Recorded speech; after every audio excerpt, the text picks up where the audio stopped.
السلام علیکم پیارے طلبہ، ہم دیکھ رہے ہیں ویدک تہذیب کے بارے میں۔ پچھلے چند ویڈیو میں ہم نے بہت ساری معلومات دیکھی، جیسے کہ میں آپ کو بتاؤں، انسان کو زندہ رہنے کے لیے 3 بنیادی ضرورتیں ہیں: روٹی، کپڑا اور مکان۔ مکان کے تعلق سے پچھلے ویڈیو میں ہم نے دیکھا کہ ویدک تہذیب کے دور کے لوگوں کے مکان مٹی کے بنے رہتے تھے، ان کی دیواریں کھڑ کی رہتی تھی اور ان کے مکانوں کے جو فرش ہیں وہ مٹی یا گوبر سے لیپے رہتے تھے۔ اب ہم آگے بڑھتے ہیں، ہم دیکھیں گے کہ ویدک تہذیب کے دور کے لوگ زندہ رہنے کے لیے کن غذاؤں کا استعمال کرتے تھے۔ تو سب سے پہلے میں آپ کو بتاتا چلوں کہ زندہ رہنے کے لیے وہ اپنی غذا میں بطور خاص گیہوں، جو اور چاول کا استعمال کرتے تھے، اور ان سے بنی ہوئی مختلف چیزوں کا وہ اپنی غذا میں استعمال کرتے تھے، جیسے کہ چاول سے پپڑ بنتے ہیں، گیہوں سے روا بنتا ہے، چاول سے کھیر بنتی ہے، پھر گیہوں سے میدا بنتا ہے وغیرہ۔ یہ چیزیں ہم بناتے ہیں، تو اسی طرح سے کچھ اور چیزیں یا یہی چیزیں وہ اپنی غذا میں شامل کرتے تھے۔ اور یہ جو باتیں ہو گئی گیہوں، جو، چاول، یہ جو الفاظ ہیں ان اناجوں کے، یہ آج کے دور کے نام ہیں، لیکن ویدک تہذیب میں ان کے لیے کچھ الگ الفاظ استعمال کیے گئے ہیں، جیسے کہ گیہوں کے لیے گودھم، جو کے لیے یو اور چاول کے لیے وریہی کا استعمال ہوا ہے۔ اور اسی کے ساتھ ساتھ ویدک تہذیب کے لوگ اپنی غذا میں اشیاء خوردنی جیسے کہ دودھ، دہی، مکھن اور گھی کا استعمال کرتے تھے، اور اپنی غذا میں شہد کا بھی استعمال کرتے تھے۔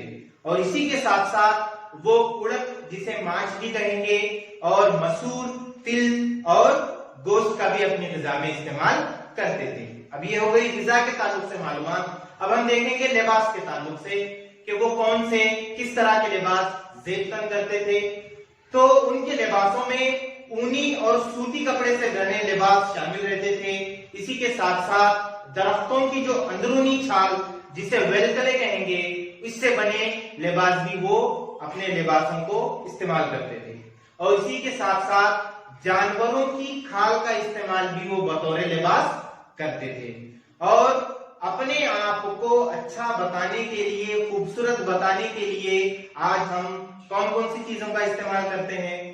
گوگل کا استعمال کرتے ہیں، جاکٹ کا استعمال کرتے ہیں، طرح طرح کے زیورات کا استعمال کرتے ہیں، گھڑی کا استعمال کرتے ہیں، وغیرہ چیزوں کا ہم آج استعمال کرتے ہیں۔ لیکن یہ ساری چیزیں اس وقت کے دور میں مہیا نہیں تھی، دستیاب نہیں تھی۔ تو اس وقت کے دور کے لوگ اپنے آپ کو اچھا بتانے کے لیے، خوبصورت بتانے کے لیے، چاہے مرد ہو عورت ہو، وہ پھولوں سے بنی مالاؤں کا استعمال کرتے تھے۔ اسی کے ساتھ ساتھ طرح طرح کے منکوں کا ہار استعمال کرتے تھے، اور سونے کے زیورات کا بھی وہ اپنی زینت کے لیے استعمال کرتے تھے۔ اس وقت سونے سے بنائے کا ہار، جس کا نام نشت ہے، بہت مقبول ہوتا تھا۔ وہ اس کو اپنی زینت کے لیے بھی استعمال کرتے تھے، اور خرید و فروخت کے لیے بھی اس کا استعمال کرتے تھے۔ یہ ہو گئی لباس کے تعلق سے باتیں۔ اب ہم آگے بڑھتے ہیں۔ زندہ رہنے کے لیے صرف روٹی، کپڑا اور مکان ہی ضروری نہیں ہے، بلکہ ذہنی سکون بھی بہت زیادہ ضروری ہے۔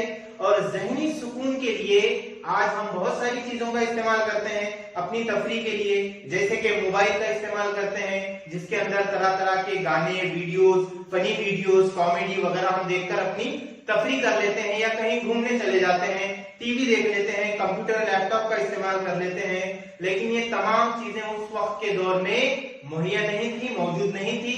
تو اس وقت کے دور کے لوگ اپنی تفریح کے لیے گانا بجانا، رقص کرنا یعنی کہ ڈانس کرنا، اس کا سہارا لیتے تھے، اور اسی کے ساتھ ساتھ شطرنج کھیلتے تھے، رتھوں کی دوڑ لگاتے تھے، شکار کرتے تھے۔ اس طرح سے وہ اپنی تفریح کرتے تھے۔ اور اسی کے ساتھ ساتھ وہ اپنے سازوں، اپنی موسیقی میں جو ان کے اہم ساز تھے وہ وینا، جھانجھ اور شنکھ تھے، اور اسی کے ساتھ ساتھ ڈمرو اور مردنگ، یہ ان کے سور تال کے ساز تھے۔ اس طرح سے وہ اپنی تفریح کرتے تھے اور زندگی گزارتے تھے۔